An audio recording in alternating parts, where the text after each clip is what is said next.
UAE to India Kerala ട്രിപ്പിൻ്റെ ഭാഗമായിട്ട് ഞാൻ ഇപ്പോൾ ഉള്ളത് ഇറാനിലാണ്. നമ്മൾ ഇറാനിൽ 2 ആഴ്ച കഴിഞ്ഞ് ഇറാനിലെ മനുഷ്യന്മാരെ കുറിച്ച് പറയുകയാണെങ്കിൽ ഏറ്റവും നല്ല മനുഷ്യന്മാരാണ്. അതുപോലെ ഇറാന് വിടാൻ സമയമായി. അങ്ങനെ ഞാനിപ്പോൾ നമ്മൾ ഏകദേശം ലാസ്റ്റ് പോയിന്റ് ആയിട്ടുള്ള ബന്ദർ അബ്ബാസിലാണ് വന്നിട്ടുള്ളത്. അപ്പോൾ ഇവിടുന്ന് ദുബായിലേക്ക് വെറും 231 കിലോമീറ്റർ മാത്രമേ ഉള്ളൂ.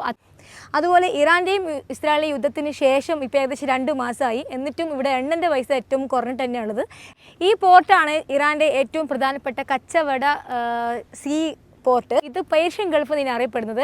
അതുപോലെ ഹോർമുസ് എന്ന് പറയുന്ന ഏറ്റവും പ്രധാനപ്പെട്ട ഐലൻഡ് ഇതിൻ്റെ ബാക്കിലാണ്. ഇവിടുന്ന് ബോട്ടിൽ ഏകദേശം 1.5 മണിക്കൂർ യാത്ര ചെയ്താൽ ഹോർമുസ് ദ്വീപിലെത്താൻ പറ്റും. പക്ഷേ എൻ്റെ വണ്ടിയും കൊണ്ട് അവിടെ പോകാൻ കഴിയില്ല. അവിടെ ബോട്ട് മാത്രമേ പോകാൻ പറ്റുള്ളൂ. നമ്മൾ സൗദിയിൽ പോയപ്പോൾ ജസാനിൽ പോയ സമയത്ത് അവിടെ ഫുർസൻ ഐലൻഡിൽ പോയിട്ടുണ്ടായിരുന്നു. അതുപോലെ തന്നെ കുവൈത്തിലെ ഫൈലാക്ക ഐലൻഡിലും വണ്ടി ഷിപ്പിൽ വെച്ച് പോയി. പക്ഷേ ഇവിടുന്ന് വണ്ടി കയറ്റാനേ അവർക്ക് പറ്റില്ല. നമ്മൾ വണ്ടി അലോഡല്ല. നമ്മൾ ബോട്ടിൽ മാത്രമേ പോകാൻ പറ്റുള്ളൂ. ബന്ദർ അബ്ബാസിൻ്റെ പ്രത്യേകത എന്ന് പറഞ്ഞാൽ പേർഷ്യൻ ഗൾഫിൻ്റെ ഏറ്റവും ഒഴിച്ചുകൂടാൻ പറ്റാത്ത ഒരു പോർട്ടാണ് ബന്ദർ അബ്ബാസ്. ഇറാൻ്റെ ഏറ്റവും കൂടുതൽ കച്ചവട സാധ്യതകളുള്ള ഒരു പോർട്ടും കൂടിയാണ് ബന്ദർ അബ്ബാസ്. ബന്ദർ അബ്ബാസിൽ 2025 ജൂണിൽ ഒരു സ്ഫോടനം ഉണ്ടായി. ഏകദേശം 57 ആളുകൾ മരിച്ചു, 1000 ആൾക്കാർക്ക് പരിക്ക് പറ്റിയിട്ടുണ്ട്. ഇറാൻ്റെ ഏറ്റവും കൂടുതൽ ഓയിൽ ഉൽപ്പാദിപ്പിക്കുന്ന ഭാഗമാണ് ഈ പറയുന്ന ഹോർമുസ് തുറമുഖം. ഇറാൻ ഇസ്രായേൽ യുദ്ധ സമയത്ത് ഈ ഹോർമുസ് സ്ട്രേറ്റ് കുറച്ച് നാളുകൾക്കായി അടച്ചിട്ടിരുന്നു.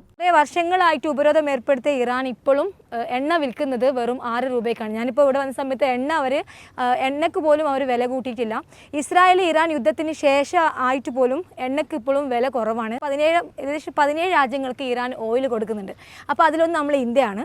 അപ്പോൾ അമേരിക്കൻ്റെ ഒരു ഉണ്ടയും പരിപ്പും വേവാത്ത ഒരു രാജ്യമാണ് ഇറാൻ. കാരണം ഇസ്രായേലിൻ്റെയും ഇറാൻ്റെയും യുദ്ധം കണ്ട സമയത്ത് നിങ്ങൾക്ക് മനസ്സിലായിട്ടുണ്ടാവും ഇറാൻ്റെ തട്ട് എന്താണെന്നുള്ളത്, എത്ര പവർ രാജ്യമാണ് ഇറാൻ എന്നുള്ളത്. 1979 അമേരിക്കൻ ദൂതവാസം പിടിച്ചെടുത്ത സംഭവത്തിന് ശേഷം ഇറാനെതിരെ അമേരിക്ക ഐക്യനാടുകൾ നിയന്ത്രണങ്ങളും തടസ്സങ്ങളും ഏർപ്പെടുത്തിയിട്ടുണ്ട്.